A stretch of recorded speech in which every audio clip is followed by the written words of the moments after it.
সর্বপ্রথম আমি যেই সুরটা শোনাচ্ছি সেটা হলো গিয়াসউদ্দিন আত-তাহেরি। উনি যখন আলোচনার সুর শুরু করে ঠিক দেখবেন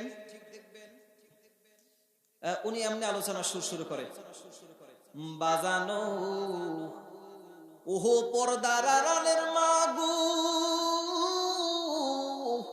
আমার নবী কত মায়ার নবী গো, আমার নবী ডাক দিয়ে বলে হে ওহো উম্মতেরা রে।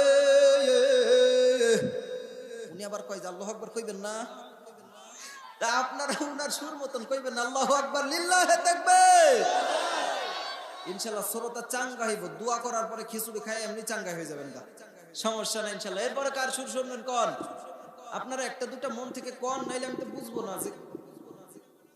আচ্ছা, মিজানুর রহমান আজহারি স্টেজ থেকে একজন ভাই বলছে আব্দুল খালেক শরীয়তপুরি, দুইটা শুনাই না?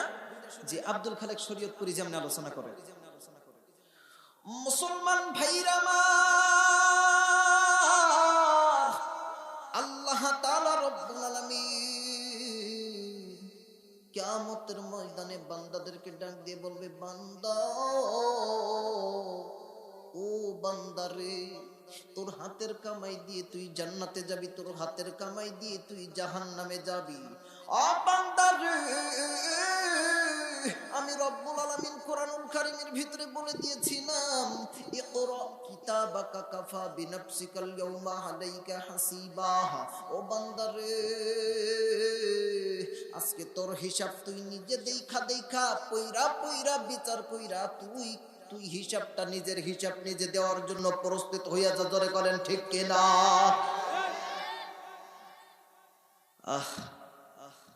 এরপরে মিজানুর রহমান আল আজহারিটা শোনাই দিই। আসলে আমিও মাথা এখনো ঠিক করতে পারি নাই, গাড়ির ঘোড়া নিয়ে এখনো ঘোরায়। মিজানুর রহমান আল আজহারি যেমন আলোচনা করে,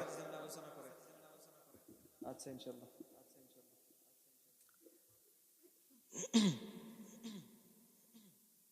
ও টাঙ্গাইলের মুসলমান শুনেন শুনেন, রব্বুল আলামিন কোরআনুল কারীমের ভিতরে সব কিছু তোমার সামনে খুলাসা করে দিয়েছে গোলাম।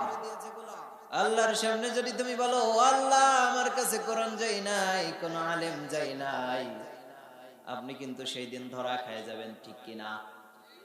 আপনার কাছে উলামায়ে কেরাম গেছে, কোরআন গিয়েছে, কোরআনের তাফসীর গুনাহ আজকের আলেম উলামায়ে কেরাম আপনার সামনে উপস্থাপনা করে, কত সুন্দর। এই গোলামেরা কেন বসে আছে? এরা তো কোরআন শোনার জন্য বসে আছে। আজ যদি এদের সামনে কোরআন উপস্থাপনা করা হয়, আল্লাহর এই গোলামেরা এরকম ঠান্ডাকে উপেক্ষা করে আল্লাহর কোরআন শোনার জন্য প্রস্তুত আছো না নাই? চিল্লায় বলতে হবে, আছো না নাই? আর আমার এই কোরআন প্রেমিকেরা যেভাবে কোরআনের পক্ষে আসতেছে, এভাবে যদি আসতে শুরু করে, বাংলাদেশে কোরআনের রাজ কায়েম হয়ে যাবে। চিল্লায় বলো ঠিক কিনা? যুবক ভাইরা, তোমাদেরকে সোচ্চার হতে হবে, তোমাদেরকে পথে ফিরে আসতে হবে। আর যদি তোমরা ফিরে আসতে পারো, বেশি দিন না, এই বাংলাদেশেও কোরআনের রাজ কায়েম হবে, কোরআনের আইনগুলো কায়েম হয়ে যাবে। আর কোরআনের আইন যদি বাংলাদেশে কায়েম হয়ে যায়, বাংলাদেশে অশান্তিপূর্ণ কোনো ব্যাপার আমার এই সোনার বাংলাদেশে থাকবে না। থাকবে? চিল্লায় বলতে হবে, থাকবে? থাকবে না। এরপরে কোনটা? আমির হামজা। আপনারা খুশি হচ্ছেন তো ইনশাল্লাহ? যাক আলহামদুলিল্লাহ। আমি তো মনে করছিলাম নাকি জুতার বাড়ি আসে, যে দেরি করছি 1 ঘন্টা দেরি করছি, কম না। এরপরে আমার হযরত, তিনি অনেক সুন্দর মনের মানুষ, তিনি আমি না আসাতেই তিনি আলোচনা শুরু করছে। অনেকে আবার গোমর দেখায়, হ্যাঁ আমার দমাই দি ওরা দিতে হবে, কিন্তু হুজুরদের জন্য দোয়া করেন। এমনিই তো হুজুর সারা বাংলাদেশে আলোচনা করতেছে। আল্লাহ পাক রব্বুল আলামিন তার কোরআনের দাওয়াতগুলা সারা বাংলায় যত বাঙালি মুসলমান আছে সমস্ত জায়গায় পৌঁছে দিক, বলি আল্লাহুম্মা আমিন। সম্মানিত ভাইরা, আপনারা যদি এই উলামায়ে কেরামের জন্য দোয়া না করেন, আপনি জানেন তো না এই উলামায়ে কেরাম কোরআনের জন্য কতটা কষ্ট করে। আপনারা যারা সাধারণ পাবলিক গ্রাম অঞ্চলে থাকেন, আপনারা বুঝবেন না। রাতের পরে রাত, খাওয়া নেই দাওয়া নেই, এরা কোরআনের জন্য রাস্তায় রাস্তায় ঘোরে। আয় কথা বলেন না কেন? আপনি মনে করেন না আমাদের গ্রামে মাহফিল হইতেছে, হুজুর এই কাজ করলো। সম্মানিত ভাইরা, আসলে না, আপনার একদিন হুজুরদের প্রত্যেকদিন এই কথা বলেন না কেন? না ভাই, আপনারা যারা রাগ করেছেন, রাগ করার দরকার নেই। অন্তত পক্ষে এখন খুশি হয়ে একটু আই লাভ ইউ বলেন। এই পারবেন না? সম্মানিত ভাইরা, আমি কিন্তু আনন্দ দিচ্ছি, আমি কোনো আলোচনার একটু কিছু করিনি। এরপরে আপনাদের কাছে এতটুকু দাবি ও দোয়া চাচ্ছি যে আপনারা পরবর্তীতে যদি কোনো হুজুর একটু দেরি করে বা কোনো কিছু করে, তাহলে প্রথমে আগে খাওয়াটাও বাদ দিয়ে আগে স্টেজে তুলি গুতুই নেবেন যে হুজুর দেরি যেমন করেছেন আগে ওইটি গুতুই নেন। ছোটটা আগে ঠিক করেন, তারপর আপনার পেট ঠান্ডা হবে। আমার তো আগে খাবি না, সেটা ঠিক না।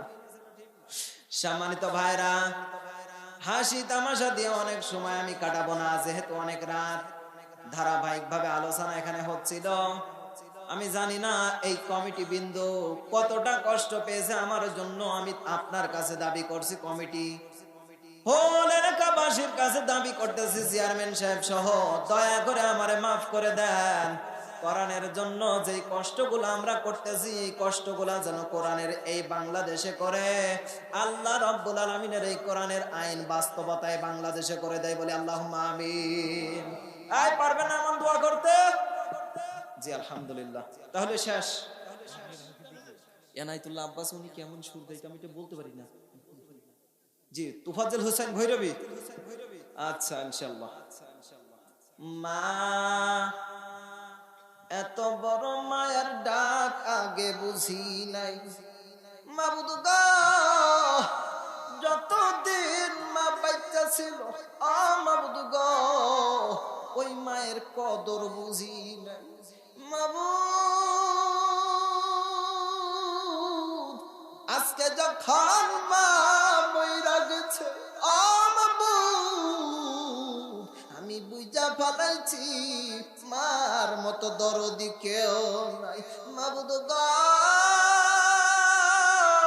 আমার মারে তুমি জান্নাতি বানাইয়া। কি আমরা রচনা করেন উনি? জি তো বাড়তেই আছে তো হুজুর রাগ করছে। হুজুর আপনাদের এলাকার মানুষ। হুজুর আপনার বাসা কোন জায়গায় জানেন? গাজীপুরে। ও যাক, তাই তো বেশি দূরের না হুজুর, অনেক আগে আসছিল। আমি আজকে লস করছি রে, আমার এই সোনার ভাইদের আলোচনা শোনাইতে পারলাম না রে। যাক, কোন কোন হুজুর কইলেন ভাইজান? ও হাফিজুর রহমান সিদ্দিকী। আরে যুবক ভাই, ও পর্দার আড়ালের মা, আজকে আমি দুনিয়ার জমিনে আসছি রে মা। আমার জন্য তুমি কতটা কষ্ট করছো ও মা বোনেরা, তোমরা ছাড়া আমরা এটা বুঝতে পারি না। কিন্তু আজকের মায়ের সঙ্গে কত খারাপ ব্যবহার ও আমার যুবক ভাইরা না। খবরদার খবরদার মায়ের সঙ্গে বেয়াদবি করবা না। ওই মা তোর দুনিয়ায় আনার জন্য কত কষ্ট করল রে ভাই।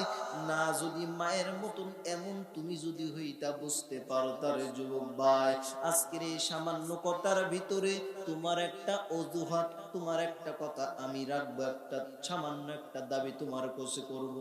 আর জীবনে মায়ের সঙ্গে বেয়াদবি করবি না রে যুবক। ও আল্লাহর গোলামেরা, কারা কারা রাজি বলুন আল্লাহু আকবার। রব্বির হামহুমা কামা রব্বায়ানি সগীরা। যাক আলহামদুলিল্লাহ, অনেক সংক্ষিপ্ত সময়ের ভিতরে আমি কয়েকটা শোনাইতে পারছি। যাক না, আর দরকার নাই, আর দরকার নাই হুজুরের বসায় রাখা, আর আমি একটা কথাও বলবো না। যাক আলহামদুলিল্লাহ। জি না না, দেলাওয়ার হোসেন সাইদিকটা দিতে পারবো না। আপনারা আমার জন্য দোয়া কইরেন। আসিফ মাহমুদ কিডা? ওই যে আসিফ হুজুর, উনি তো আজহারির নকল করে, আমি আর কি নকল করবো ওনারে। আচ্ছা যাক আলহামদুলিল্লাহ, আমি যতটুকু চেষ্টা করেছি পেরেছি, যতটুকু পেরেছি। আল্লাহ আমার জন্য দোয়া করেন। তবে আরেকটা দোয়া আমার জন্য কইরেন। বাইরেই তো যাইতেছে, আপনারা রাগ করতেছেন না তো? তো কই দেখি কারা রাগ করতেছেন না। লিল্লাহে তাকবীর। রাগ এইবার মানে এমনি চিল্লাইতেছেন রাগ অন্তরে, থাক গা, আমার সমস্যা নাই, শুনতে চাইলে আমি না শুনাইলে পরে আবার কবে এমনি আইলো শেষে আবার একটু শুনতে চাইলাম, হ্যাঁ শুনাইব না। যাক, আজানটাই কিন্তু শেষ ভাইজান। হ্যাঁ হ্যাঁ ইনশাল্লাহ। আচ্ছা আচ্ছা, না আর দরকার নাই।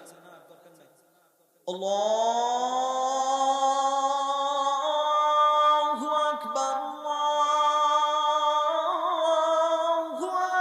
আকবার, আল্লাহু আকবার,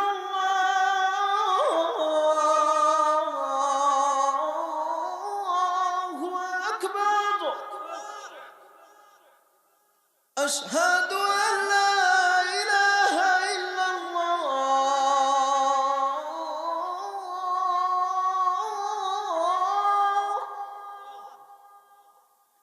আশহাদু আন লা ইলাহা ইল্লাল্লাহ।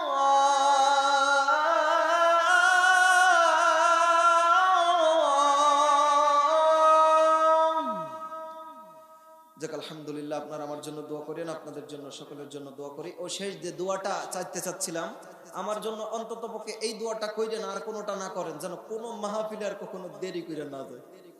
এই দোয়াটা কইরেন। আল্লাহ আমাদের তৌফিক দান করুক, আল্লাহুম্মা আমিন।